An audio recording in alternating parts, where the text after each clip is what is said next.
మాజీ మంత్రి ముద్రగడ పద్మనాభంకి అధికార లాంఛనాలతో అంత్యక్రియలు నిర్వహించనున్నారు. ఈ మేరకు ఏపీ ప్రభుత్వం కీలక నిర్ణయం తీసుకుంది. ముద్రగడ అంత్యక్రియలపై CM Chandrababu, deputy CM Pawan Kalyan ఫోన్లో చర్చించుకుని నిర్ణయం తీసుకున్నారు. మరింత సమాచారం ముద్రగడ పద్మనాభం నివాసం నుంచి మా కరెస్పాండెంట్ శ్రీరామూర్తి అందిస్తారు. శ్రీరామూర్తి.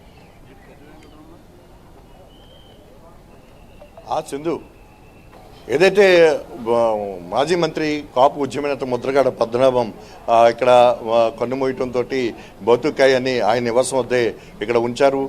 రాత్రి సింధు హాస్పిటల్ నుంచి హైదరాబాద్ నుంచి ఉదయం 6:30 గంటలకు ఇక్కడికి తీసుకొచ్చిన తర్వాత ఇక్కడ ఎయిర్పోర్ట్లన్నీ ప్రజల సందర్శనార్థం కోసం ఉంచారు. ఇప్పుడే ఒక్కొక్కరు నాయకులు ఇక్కడికి వచ్చి ఆయన భౌతికాయాన్ని సందర్శించి నివాళులు అర్పిస్తున్న పరిస్థితి ఉంది. అయితే రాష్ట్ర ప్రభుత్వం ఇప్పటికే ముఖ్యమంత్రి చంద్రబాబు నాయుడు, అలాగే AP deputy CM Pawan Kalyan, అలాగే రాష్ట్ర మంత్రులు ముద్రగడ పద్మనాభం అకాల మృతికి శ్రద్ధాంజలి ఘటించారు. ఆయన కుటుంబ సభ్యులకి సానుభూతి తెలియజేశారు, ప్రగాఢంగా నివాళులు అర్పించారు. అయితే ఈ కార్యక్రమాన్ని అంతటి కూడా అధికార లాంఛనాలతో చేసేందుకు ఇప్పటికే సీఎం చంద్రబాబు ఆదేశాలు జారీ చేశారు. ఆ దిశగా ఇక్కడ అధికారులు కూడా ఏర్పాట్లు చేస్తున్నారు. అయితే ఇక్కడ చెప్పదలుచుకున్నది ఏంటంటే ఆయన కోరిక మేరకు ఇక్కడ కిర్లంపూడిలోని ఆయన నివాసం ఆవరణలోనే, అంటే ఇంటికి ఎదురుగుండానే ఆయన అంత్యక్రియలు నిర్వహించనున్నారు. అందుకు సంబంధించి అంటే ఖననం చేయడం ద్వారా అంత్యక్రియలు ఇక్కడ చేయడానికి ఇక్కడ ఒక ఇది కూడా ఏర్పాట్లు కూడా చేస్తూ ఉన్నారు. అయితే ఇప్పుడు మరి కాసేపట్లో ఇక్కడికి రాష్ట్ర మంత్రులు వాసిరెడ్డి సుభాష్, అలాగే కందుల దుర్గేష్లు ఇక్కడికి చేరుకోబోతున్నారు. చేరుకున్న తర్వాత చంద్రబాబు ఆదేశాల మేరకు ఏ విధంగా అంత్యక్రియలు ఇక్కడికి ఏర్పాట్లు చేస్తున్నారు అది కూడా పర్యవేక్షిస్తారు. ముద్రగడ పద్మనాభం మొదటికాయని సందర్శించి నివాళులు అర్పించనున్నారు. అయితే మధ్యాహ్నానికి 2 గంటల సమయానికి మాజీ ముఖ్యమంత్రి జగన్ ఇక్కడికి ప్రత్యేకంగా హెలికాప్టర్లో జగ్గంపేటకి చేరుకుంటారు. అక్కడి నుంచి కిర్లంపూడికి వచ్చి ఇక్కడ ముద్రగడ పద్మనాభం భౌతికాయాన్ని సందర్శించిన తర్వాత నివాళులు అర్పించి ఆ కుటుంబ సభ్యులతో కూడా జగన్ కాసేపు మాట్లాడనున్నారు. ఈ మొత్తం అంతా కూడా చూసినట్లయితే మొత్తం కిర్లంపూడి అంతా కూడా ఇప్పుడు జనసంద్రంగా కాబోతుంది. ఇప్పుడు చాలా ప్రాంతాల నుంచి ఇక్కడ ఆయన అభిమానులు కావచ్చు, రాజకీయ నాయకులు కావచ్చు, అలాగే ఉభయ గోదావరి జిల్లా కాపు సామాజిక వర్గానికి చెందిన కార్యకర్తలు, అభిమానులు కూడా ఇక్కడికి తరలి వస్తున్న పరిస్థితి ఉంది. అయితే ప్రత్యేకించి ఆయన బతుకాయని సందర్శించి బయటికి రావడానికి ఇక్కడ ప్రత్యేకమైన ఏర్పాట్లు చేశారు. ఒక క్యూ లైన్ ఏర్పాటు చేశారు. దాని ప్రకారం ఇక్కడ ఈ సందర్శన కార్యక్రమం కొనసాగుతూ ఉంది.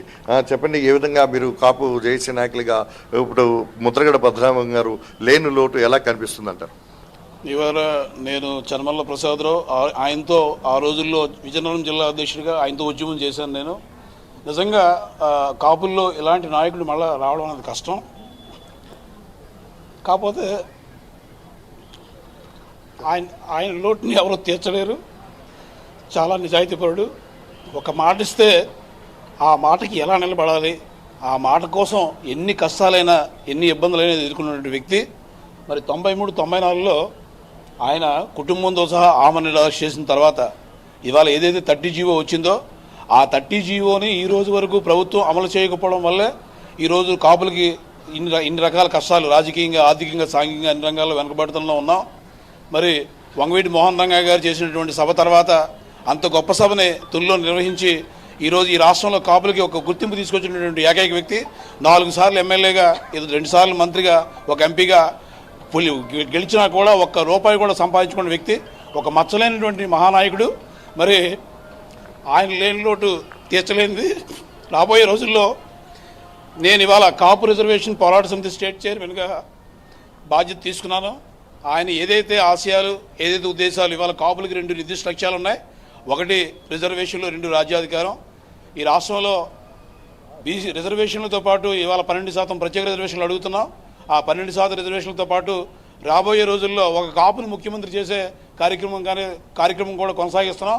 ఏదైతే ముద్రగడ పద్మనాభం గారు దశ చేశారో ఆ సిద్ధాంతాల మేరగా మేము నడిచి ఆయన ఆశయాలకి అనుకూలంగా ఖచ్చితంగా ఆయన ఏదైతే అనుకున్నారో ఆ విజయాన్ని మేము సాధించి ఆయన లక్ష్యాలను పూర్తి చేస్తామని ఈ సందర్భంగా తెలియదు. చెప్పండి, ఏ విధంగా మీరు సంతాపం? నా పేరు కర్రి వెంకటరమణ అండి, విశాఖపట్నం నుంచి వచ్చాం. అంటే ఆయన ఉద్యమం చేసినప్పటి నుంచి కూడా మేము ఆయనతో పాటు మేము కాపు ఉద్యమంలో పాల్గొన్నామండి. ఒక మచ్చలేని నాయకుడు ఎవరైనా ఉన్నారంటే అది ఒక ముద్రగడ పద్మనాభం గారు మాత్రం. ఎందుకంటే మనం ప్రస్తుత తరుణంలో చూస్తున్నాం, చిన్న చిన్న నాయకులు కూడా ఈరోజు ఎంతో కొంత సంపాదించుకోవడానికి చూస్తున్నారు. అటువంటిది ఈయన ఉన్న ఆస్తుల్ని ప్రజల కరగబెట్టి ఉద్యమానికి స్టార్ట్ చేశారండి. అటువంటి వ్యక్తిని మనం ఈ జన్మలో కూడా మేము చూడలేదండి. ఎందుకంటే మేము ఆయన ఎప్పుడు విశాఖపట్నం వచ్చినా సరే ఎంతో చిన్న పెద్ద తేడాని లేకుండా సరే ఒక మర్యాద, ఇంకా అటువంటి వ్యక్తిని ఈ జన్మలో చూడలేము సార్. ఎందుకంటే ఆయనతో ఉన్న మాకు ఆ సంబంధం అండి. కాబట్టి ఆయన ఏదైతే ఆశయాలు పోరాటం మనం కొనసాగించారో ఆయన పోరాటాన్ని కొనసాగించాలనే ఉద్దేశంతో ఈ కేఆర్పిఎస్ కాపు రిజర్వేషన్ పోరాట సమితి అనేది స్థాపించబడిందండి. రాబోయే రోజుల్లో ఆయన ఆశయాలకు అనుగుణంగా ఈ సంస్థ ఆయన ఆశయాలు ముందుకు తీసుకెళ్తుందని ఈ సభాముఖంగా చెప్పండి. ఏ విధంగా చూడాలి ముద్రగడ పద్మనాభం గారు కాపు ఉద్యమం నిర్వహించడం కానీ రాజకీయంగా కానీ ఈరోజు లేని లోటు ఎట్లా అనిపిస్తుంది? ముద్రగడ అంటే ఈ యొక్క కాపు సమాజానికి తడిగడిత మొగుట నవఖండంలోనే ఎంతటి ఉద్యమకారుడు మళ్ళీ పుట్టడతాడని అయితే మేము అనుకుంటున్నాం. ఇవాళ కాపు జాతి ఇవాళ కోల్పోయినటువంటి ఒక అరుణ కిరణం. అలాంటి కాపు జాతిలో అలాంటి వారు పుట్టి ఎంత త్యాగం చేసినా మా జాతి అంతా కూడా రుణపడి ఉన్నాం. ఎందుకంటే తుని మీటింగ్ కానివ్వండి, ఇంకా ముందుకు పోతే లక్ష రైతుల గురించి కూడా బ్రహ్మాండమైనటువంటి ఉద్యమం చేశారు. అతనికి పని నిర్ణయం కరెక్ట్ అయితే అది ఎలాంటి పని అయినా సరే మాట తిప్పకుండా మనం తప్పకుండా కూర్చుని దాన్ని సెటిల్మెంట్ చేసి దానికి న్యాయం చేసే వరకు పోరాడే తత్వం ఉన్నటువంటి ఒక గొప్ప వ్యక్తి అండి ముద్రగడ. కుల మత వర్గ వర్ణం భేదం లేకుండా ఇక్కడున్న అన్ని కులాల వారు కూడా మా ఉద్యమంలో సహకరించి మాతో పాటు చాలా ముందుకు నడిచారండి. అలాంటి ఉద్యమకారుడు, అలాంటి నేత 4 సార్లు ఎమ్మెల్యే అయ్యారు, 2 సార్లు మంత్రిగా వారు పదవిని అలంకరించారు, ఓసారి ఎంపీగా చేశారు. నెగ్గినాడే రాజీనామా లెటర్ కూడా జేబులో పెట్టుకుని ప్రయాణం చేసే ఒక గొప్ప మానవీయ కోణంతో ఉన్నటువంటి మహనీయుడండి ముద్రగడ పద్మనాభం అంటే. ఆయన లేని లోటు భావితరాలకు ఆశయాలుగా తీసుకుని ఎవరైనా తయారవుతారేమో అని ఆశతో ఆ భగవంతుని ప్రార్థిస్తున్నామండి.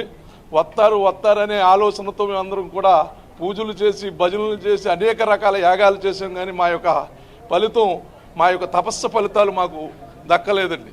ఈ జాతిలో అలాంటి వాడు పుట్టాలని ఆ మహనీయుడే ఇంకో రూపంలో పుట్టాలని మేము అందరూ కోరుకుంటున్నామండి.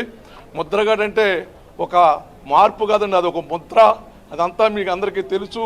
అనేక విజయాలు ఆయన ఏమి తలపెట్టినప్పటికీ కూడా ఎలాంటి ప్రభుత్వాన్నైనా సరే వారు నిర్ణయం తీసుకున్నాక ప్రభుత్వం వారి మాటిని, అది న్యాయమైన కోరికని వారు ఈ కాపు రిజర్వేషన్ అందుకున్నారు.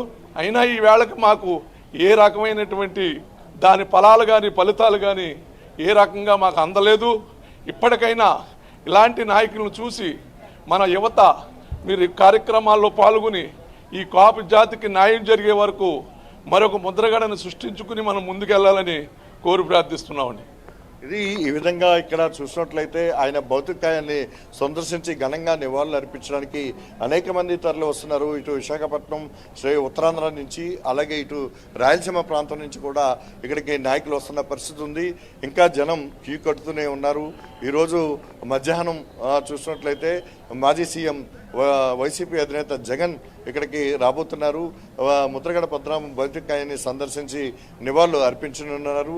అదేవిధంగా ఈ ముద్రగడ పద్మనాభం అంత్యక్రియలన్నీ కూడా అధికారుల అంచనాలతో చేసేందుకు రాష్ట్ర ప్రభుత్వం ఆదేశాలు జారీ చేసింది. మరి కాసేపట్లో ఇక్కడికి మంత్రులు వాసంతి సుభాష్, కొందరు దుర్గేశ్వర్ వచ్చి ఈ అధికారుల అంచనాలతో ఈ అంత్యక్రియలు జరిగే కార్యక్రమాన్ని కూడా పర్యవేక్షణ చేయనున్నారు. ముద్రగడ పద్మనాభం గారి భౌతికాయాన్ని సందర్శించి నివాళులు అర్పించనున్నారు. ఇప్పుడు ఇక్కడ ఎవరు చెప్పినా, ఎవరు నోట విన్నా కానీ ముద్రగడ పద్మనాభం గారు అనేది ఒక ముద్ర. ఆ ముద్రని చెరపడం ఎవరి వల్ల కాదు.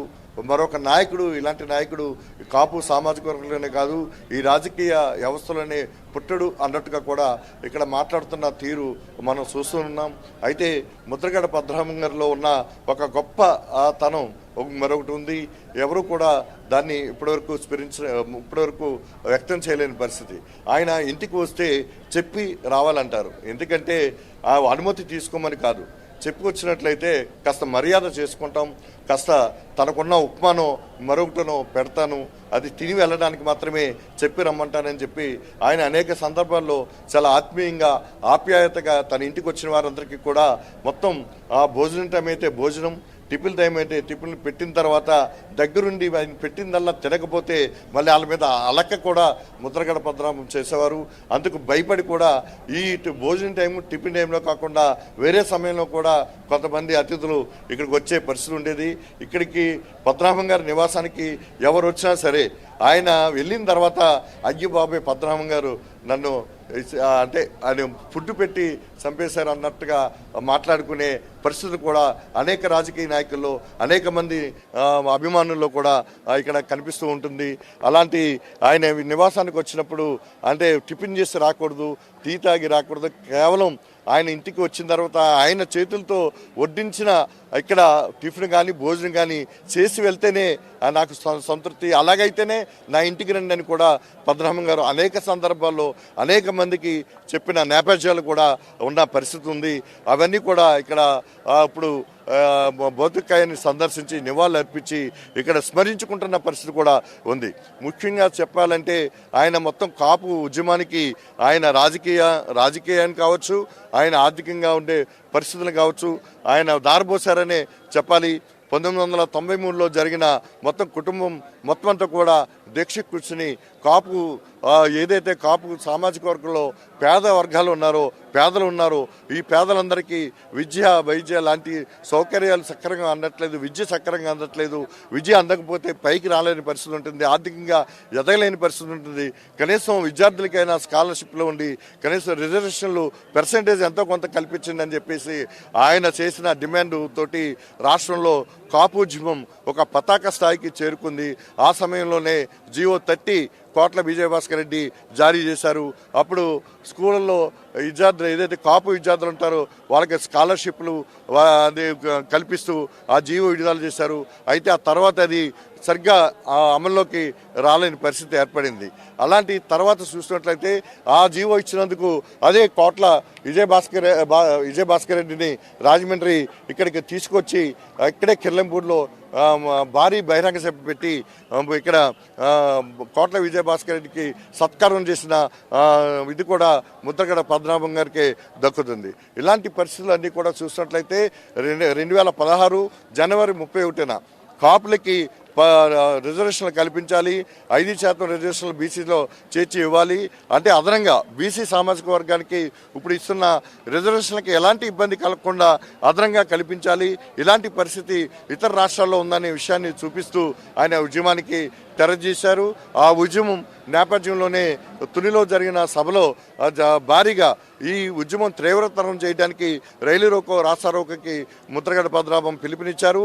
ఆ సమయంలో ఒక రైలు దగ్ధం కావటం, కొన్ని విధ్వంసక సంఘటనలు కూడా అంటే కాపు సమాజంలో ఉన్న ఆవేదన ఆ రోజున వ్యక్తమైన పరిస్థితి ఉంది.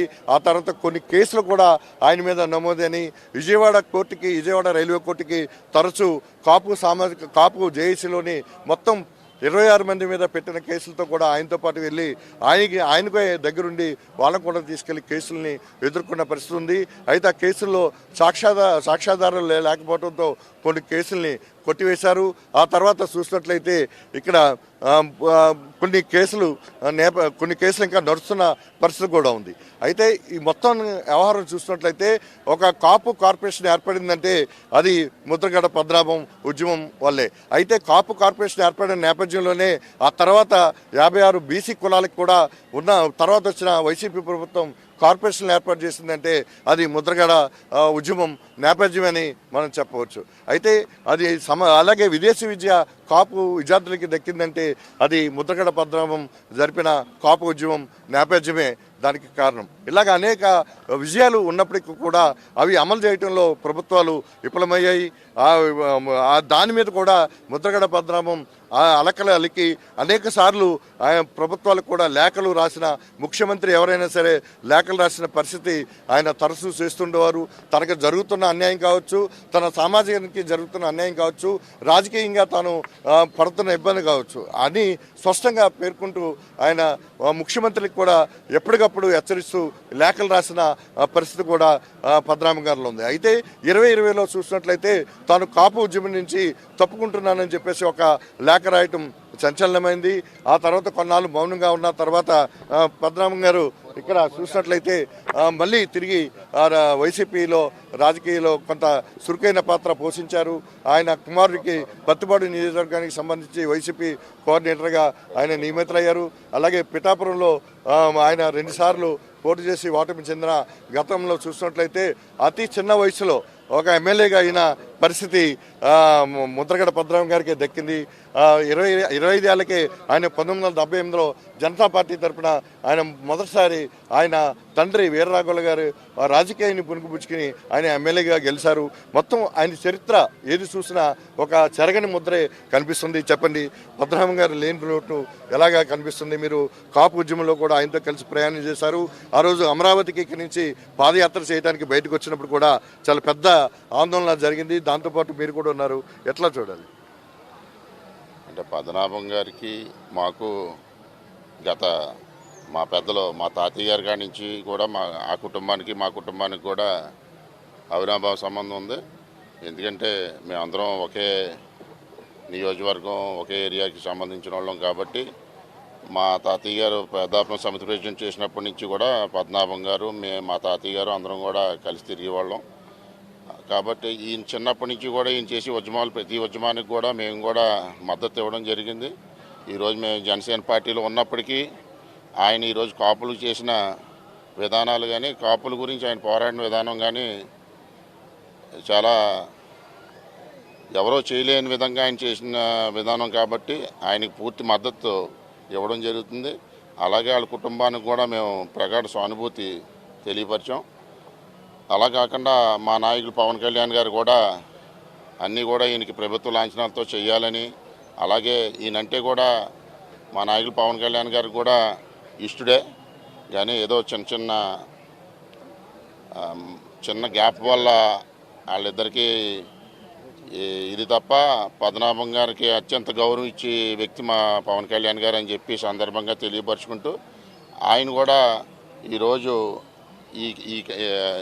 ఈ యొక్క కార్యక్రమాన్ని అందరూ కూడా దగ్గరుండి నిర్వహించి అన్నీ చేయాలని చెప్పి శ్రేణులు కూడా చెప్పడం జరిగింది. పద్మనాభం గారంటే మేము అన్ని ఉద్యమాల్లో కూడా స్ఫూర్తిదాయకంగా తీసుకుని ఆయన వెంట ఉండటం జరిగింది.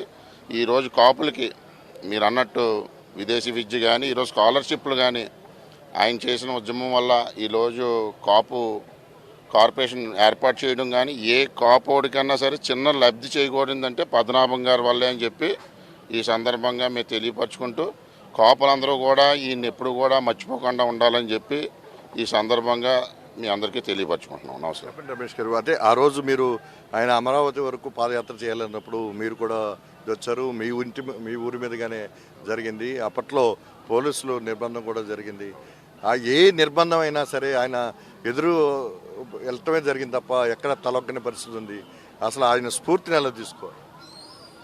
ఆయన ఒక రాజకీయ నాయకుడు అనుకునేకంటే ముందు ఆయనకి ఒక ఉద్యమకారుడు ఆయనలో ఉన్నాడు. ఎందుకంటే ఈ 2 రాష్ట్రాల్లో కూడా ఒక ఉద్యమాన్ని తీసుకుని 20 ఏళ్ళు 30 ఏళ్ళు కొనసాగించిన నాయకుడు ఎవ్వరూ లేరని చెప్పి ఈరోజు తెలంగాణ ఉద్యమం 5 ఏళ్ళు 10 ఏళ్ళు చేసిన కేసీఆర్ గారు కూడా ఒప్పుకునే పరిస్థితి. ఎందుకంటే ఈరోజు ఆయన ఎన్ని రకాలైన పదవులు పోయినా ఆయన రాజీనామా చేయవలసి వచ్చిన ఒక కాపు కులం గురించి ఆయన ఎన్నో రకాలైన త్యాగాలు చేయడం, అలాగే ఆ రోజు పాదయాత్రకి ఇక్కడ అడ్డగించినప్పుడు ఒక 5,000 మంది పోలీసులు వచ్చినప్పటికీ కూడా పాదయాత్ర ఆపకుండా వాళ్ళు అరెస్ట్ చేసి తీసుకెళ్ళి తిహార్ జైల్లో వేసేస్తామని బెదిరించి మైకుల్లో ఇక్కడ అనౌన్స్ చేసినప్పుడు కూడా లక్షలాది మంది జనం ఆయన కూడా ఉంటాం. అలాగే మా ఊర్ల నుంచి ఇలాగా ఎక్కడా కూడా 5,000 మంది పోలీసులు ఉన్నా సరే ఒక ఆడవాళ్ళు కానీ మగవాళ్ళు కానీ రోడ్డు మీదకి వచ్చి ఆయన ఎక్కడ కూడా తీసుకెళ్ళనివ్వకుండా ప్రతిఘటించిన సందర్భం కూడా ఉంది. పోలీసులు డీజీపీ ఏలూరు రేంజ్ డీజీపీ కానించి ఎస్పీ కానించి ఎంతోమంది సీఏలు డిఎస్పీలు ఉన్న 5,000 మంది పోలీసు సిబ్బంది ఉన్నా సరే ఆయన్ని వ్యాన్ ఎక్కించి తీసుకెళ్ళలేని పరిస్థితిలో ఆ రోజు పాదయాత్ర జరిగిందని చెప్పి సందర్భంగా మీకు తెలియపరచుకుంటూ జనాలు ఎప్పుడు కూడా కాపు జాతి అంతా కూడా ఆయన వెనకాల ఉంది. అలాగే ఈరోజు మా పార్టీ కూడా ఈ యొక్క పద్మనాభం గారు ఇలా జరగడం వల్ల పార్టీ తరఫున కూడా మేము ప్రగాఢ సానుభూతి తెలియపరుస్తున్నాం. నమస్కారం. ఇది ఈ విధంగా ఇక్కడికి వచ్చిన వారందరూ కూడా ముద్రగడ పద్మనాభం భౌతికాయాన్ని సందర్శించి నివాళులు అర్పిస్తున్నారు.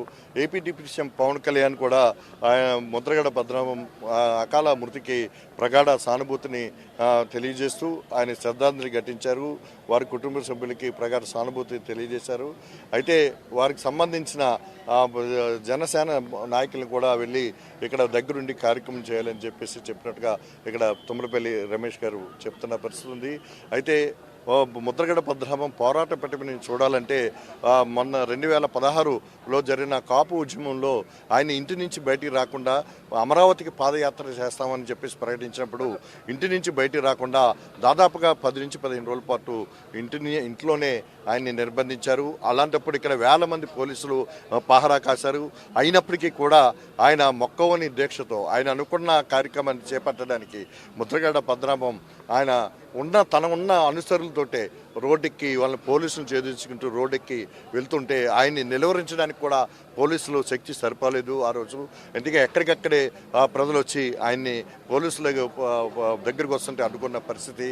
ఇలాంటి దీనికి కూడా ఎలాంటి ప్రతిఘటన పోలీసు నుంచి ఎదురైనా తాను ఎప్పుడు కూడా వెనుదిరిగి అడుగు వేయలేదు. అలాంటి పోరాట పటిమ కలిగిన ముద్రగడ పద్మనాభం ఈరోజు కాలం చేశారని చెప్పి అనుకుంటుంటే చాలా దిగ్భ్రాంతికి లోనయ్యారు. ఇక్కడ ఈ కిర్లంపూడిలో చూసినట్లయితే ఎక్కువగా ఈ పత్తిపాడు నియోజకవర్గంలో బీసీ ఎస్సీ సామాజిక వర్గానికి సంబంధించిన ఎక్కువ మంది ఆయనకి ముఖ్య నాయకుల కింద ఉంటారు. ఆయన కాపు ఉద్యమం చేసినప్పటికీ మరొక కార్యక్రమం చేసినప్పటికీ కూడా నడిపించేదంతా కూడా వెనకాల వాళ్ళే ఉండి నడిపించే పరిస్థితి ఉండేది. అలాంటి పరిణామాల్లో చూసినట్లయితే ఈరోజు ముద్రగడ పద్మనాభం భౌతికాయాన్ని సందర్శించి ఇక్కడ నివాళులు అర్పించడానికి పెద్ద సంఖ్యలో ఇక్కడికి ప్రజలు తరలి వస్తున్నారు. అలాగే ముఖ్య నాయకులు కూడా తరలి వస్తున్న పరిస్థితి ఇక్కడ కనిపిస్తూ ఉంది. అలాగే ఇప్పటికే భౌతికాయాన్ని సందర్శించి ఇక్కడ నివాళులు అర్పించిన వారు ఒక్కొక్కరిగా ఇక్కడే ఉంటున్నారు. అంత్యక్రియలు జరిగే వరకు కూడా ఇక్కడ మొత్తం ఆయన వాళ్ళ ఇంటిలో ఒక మనిషి కోల్పోయాను, పెద్దను కోల్పోయాను అన్న భావన ఇక్కడ వాళ్ళు అభిమానులు వ్యక్తం చేసిన పరిస్థితి ఉంది. అయితే ఈ అంత్యక్రియలన్నీ కూడా తాను నివాసం ఉంటున్న ఈ ఇంటి దగ్గర ఆవరణలోనే ఎదురుగుండానే చేసే కార్యక్రమాలు ఏర్పాట్లు ఇక్కడ చేస్తున్నారు. ఎందుకంటే ఆయన హాస్పిటల్లో ఉండగా ఈ అంతిమ పరిస్థితి విషమించిన నేపథ్యంలో చివరి రోజుల్లో ఆయన కుమారుడు గిరిబాబుకి ముద్రగడ పద్మనాభం కోరారు. తన భౌతికాయాన్ని మాత్రం తన అంత్యక్రియలు మాత్రం మన నివాసం దగ్గరే, మన ఇంటి దగ్గరే, మన ఇంట్లోనే చేయాలి అన్నట్టుగా చెప్పడంతో అదే ఆవరణలో ఇప్పుడు ఏర్పాట్లు చేస్తున్నారు. రాష్ట్ర కూటమి ప్రభుత్వం ఇప్పుడు అంత్యక్రియలు అధికార లాంఛనాలతో చేయాలని చెప్పేసి సీఎం ఆదేశాలు జారీ చేశారు. దీంతో ఇక్కడికి మరి కాసేపట్లో మంత్రి కొందల దుర్గేశ్వర్ అలాగే మంత్రి వాసిరెడ్డి సుభాష్ అందరూ కూడా ఇక్కడికి రాబోతున్నారు. వచ్చిన తర్వాత భౌతికాయాన్ని సందర్శించాక నివాళులు అర్పించాక ఈ అధికార లాంఛనాలతో అంత్యక్రియలు జరిగే పరిస్థితిని కూడా వారు పర్యవేక్షిస్తారు. ఇలాగుంటే వైసీపీ అధినేత మాజీ ముఖ్యమంత్రి వైఎస్ జగన్ కూడా భీమవరం నుంచి మధ్యాహ్నం 1-2 గంటల మధ్య ఇక్కడ జగ్గంపేటకి ప్రత్యేక హెలికాప్టర్లో చేరుకుంటారు. అక్కడి నుంచి ఇక్కడికి కిర్లంపూడి రావడానికి 15 కిలోమీటర్లు పైగానే పడుతుంది. ఇక్కడ వచ్చిన తర్వాత ఆయన ముద్రగడ పద్మనాభం గారి ఒక భౌతికాయాన్ని సందర్శించి నివాళులు అర్పించి వారి కుటుంబ సభ్యుల్ని వాదార్చి వెళ్తారు. ఆ తర్వాత ఇక్కడ అంత్యక్రియలు కార్యక్రమం సాయంత్రం నిర్వహిస్తారని చెప్పేసి ఇక్కడ బంధువులు వారి స్నేహితులు అభిమానులు కూడా చెప్తున్న పరిస్థితి ఉంది.